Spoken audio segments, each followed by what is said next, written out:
Okay, so I will be telling the story of my orchestral composition, the one I did for this composition competition, the second one ever.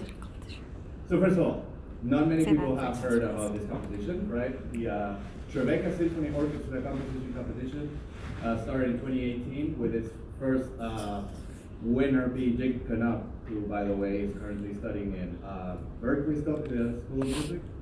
So he deserved it. And it's pretty much for any TNU current student or even alumnus. And it's pretty much a competition where one has to write a piece for a full orchestra, meaning 15, 20, 30, a million instruments, whatever, is considered an orchestra. And with a limit of time between 10 and 15 minutes max. It must, every year since it started, the second year ever, it's judged blindly, meaning with judges from outside that don't even get to know our names, like it's completely anonymous. So they pretty much judge only based on the underwritten music, right? And the winning entry every year gets to be performed by the Trevecca Symphony Orchestra, which is currently being conducted by Eliza Salazar. My case in all of this is that at first I wasn't not planning to compete in this. I was wishing I could, but then other stuff, personal, but not very private. We can talk to me later. Kind of kept me from really doing it over the winter break. But then the semester started. I started my private lessons with Dr. Wilson, and he's like, "Come on, just do it." And I'm like, "Yeah, but we're 7 days away from the deadline." He's like, "Come on, just do it. At least start it." And I'm like, "Okay, I'm gonna do something." And then at some point it got so serious, I'm like, "I'm finishing this thing." So I finished it. I wrote 4 minutes of music, and I happened to win. So, which is a huge blessing and huge honor, especially because it has been my very first orchestral composition I've ever written. So, my previous experiences, my main instrument is piano. I've written so much for piano. I've also written a couple band charts, a little bit of vocals, maybe SATB choir, very, very basic string ensembles, 1 piece of viola, and abundant experience producing studio kind of EDM pop music, which believe it or not, it actually comes into play like very handy, especially all the ear and arrangement kind of side. So with this piece, next one please, yeah. It was my very first time ever dealing with a brass section. My very first time dealing with a woodwind section. My very first time dealing with a serious string section, one that was like, yeah, complete. I also chose to write for harp, and also my first time dealing with percussion, and I purposely did not use piano because I do way too much piano, and so if a specific instrument makes you sing, then cut it off, right? No biblical reference to that. So, one of the first things and one of the most useful things I did was to go ahead and do score study. Because I had no idea how to write for orchestra. How does it even look like in the score? So I went and studied Stravinsky's Rite of Spring, classic, Claude Debussy's La Mer, John Williams' March of the Resistance from Star Wars, specifically because it kind of connects with one of the themes that we're going to see later, and Gustav Mahler's Symphony No. 5. What did I discover on this particular scores? Stravinsky uses very more advanced sonorities and harmony, but still with a classical orchestral setting, and I did not want to get rid of that. Debussy, he uses all these extremely amazing special effects, like really unique stuff. So never forget about him. John Williams, yes, as I said before, pretty much to understand the brass section and have a proper arrangement for my military theme. That's one of the themes that I have. And Mahler was kind of like the gold mine for this. The guy's amazing. Even if you like John Williams, you should probably check Mahler first, because Jungle is pretty much based much of the stuff on Mahler's and other composers, like arranging style and all that. So, the first thing to be composed, I composed it like out of my head, like not in front of a piano. I just sang it, and then I recorded it, and then tried to arrange it as much as I could. So the first one to be composed became the second theme in the composition. So this is how it sounds like if this works.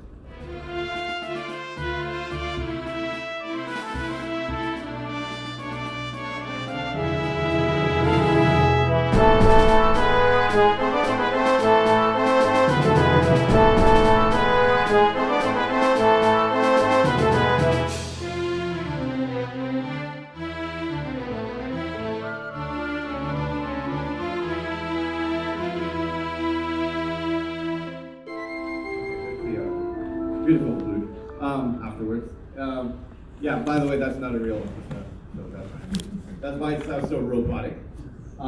Yeah, this is the famous militaristic theme. And yeah, I kind of had it, I tried to arrange it, but then I realized, I can't just start the piece like this, right? So I'm like, okay, I'm gonna add a bunch of measures before and try to come up with something. I started writing, until it came with the first theme, which goes kind of like this.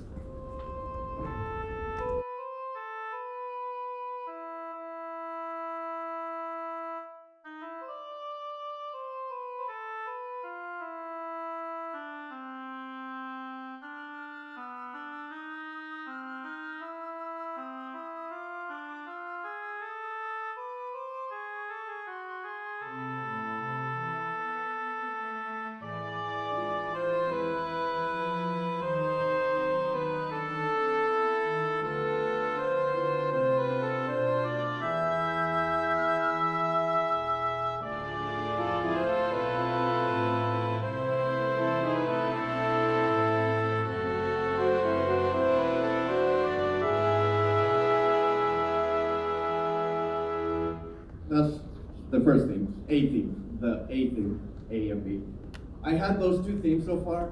I just wrote music, but then I realized, like, I had to literally just stop after having A, B, A, the second exposition of the A theme, and I said, I cannot continue like this anymore. Why? I was writing just music without even thinking about anything. I just was writing whatever, melodies, harmony, I was just thinking music instead of thinking of like imagery or something inspiring. So what I did was to listen back to what I had and tell myself and try to guess, what does this sound like to me? What is it telling me? What message is it trying to say? Well, at least what feelings, what environments. So my conclusion was that the first theme demonstrates a little bit of insecurity, uncertainty, even mystery. The second theme is very contrasted, military, passionate. This is how the things are supposed to be. And then I planned out to introduce a third theme. However, I just happened to not need that third theme. I was rocking with these two themes so much that I just didn't end up using this third theme that I actually had planned out, musically speaking. So, the idea was to create a kind of a story without words, that kind of has the, three different dimensions of feelings, right? One is the security and certainty, the other one is strong, and finally everything would come to a place where it's like sentimental, it's very intimate, it's very romantic even. So the common factor between all these three things, the plot or whatever we want to call it, was actually scribed. If you just think about it, at least the way I perceived it. So I thought the title of the piece would be that. So wrote, and finished it. The final form, again, it was literally stressing two themes all the time: A, B, A, B, A, and at the end, kind of like both themes merged together. There's some ending, and that's it. I ended up using 20 instruments, the ones that you see in the screen and the ones that are in the score that should be be passed around. Yeah, there it is. Have fun. So yeah, all those instruments are the ones I use. I just use what I needed, the instruments that I kind of felt the most like. And then I finished it, submitted it, won, and that was just the beginning of a second phase, which is the revision process. It must sound like I was just like checking imperfections. Well, no. It's actually extracting parts, individual dedicated scores for every single instrument, every single of the 20 instruments of the orchestra. So, what I did was this 20 by 8 table, where I would have the 8 different aspects of revision for every single individual part, and I would check them for every single instrument. So if every aspect of these took an average of 15 minutes, the 20 instruments plus the full score that is equivalent to 4 instruments, in 8 different aspects, right, times 15 minutes, took an average of 48 man hours to just revise it, just once it was like finished, just to revise it. So that is a lot of fun. I also made sure I got a little bit of real, no, I'm not. Okay. I got a little bit of help revising the specific sections of the orchestra. Kevin as well helped me with the string section, mostly the bowings, techniques, and stuff with the strings.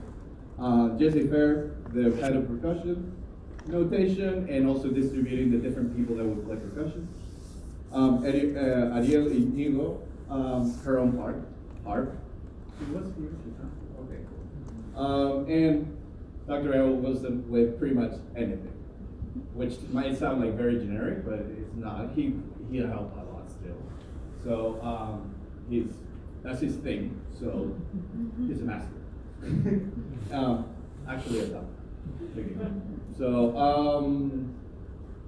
yeah, pretty much that was kind of the story, everything that I went through. This is going to be performed, as we said, by the TSO, the Trevecca Symphony Orchestra, on April 28th. It's going to be a Sunday. I know it's right before finals, but just take a break, listen to this. Not just because of me, there's going to be plenty of other good stuff. And yeah, thank you very much. That was the story of Strive, and I hope to see some of you over there with the Trevecca Orchestra to make this piece come alive. Thank you very much. Do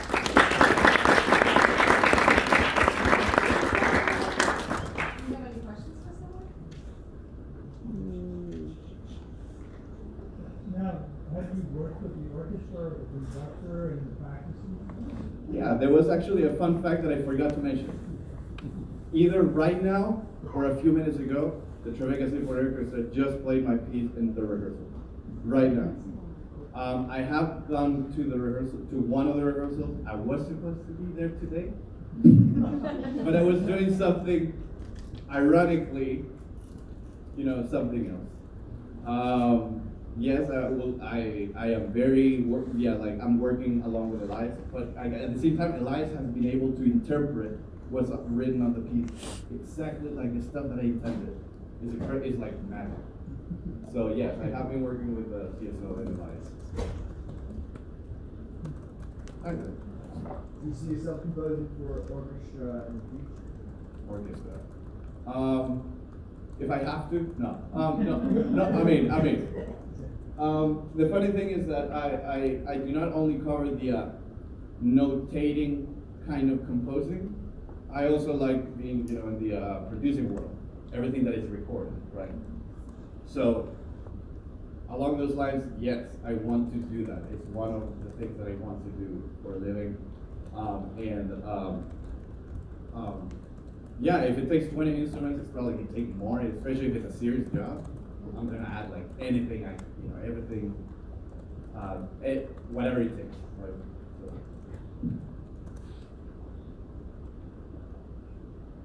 How did you go about marketing this? Well, this specific piece, well, it's it's there. It's on my resume. I'm here, and I need ideas. So no, I do believe that I should market it, get it out as much as I can, because it's very good. Also, like the third theme is intended to maybe be a second movement or something like so. So this is a bigger piece. I mean, 4 minutes is nothing. Even the judges commented that even though it's good within itself, it still feels like a little bit short, maybe. You see a movie script that fits. would you Yeah, like yeah. music? You see a movie. Yeah, and I would even be able to adapt whatever it takes to so it could fit. Yeah. No, yeah. That's one of the areas that composing takes nowadays. Movies and churches and movies. So, well, you know.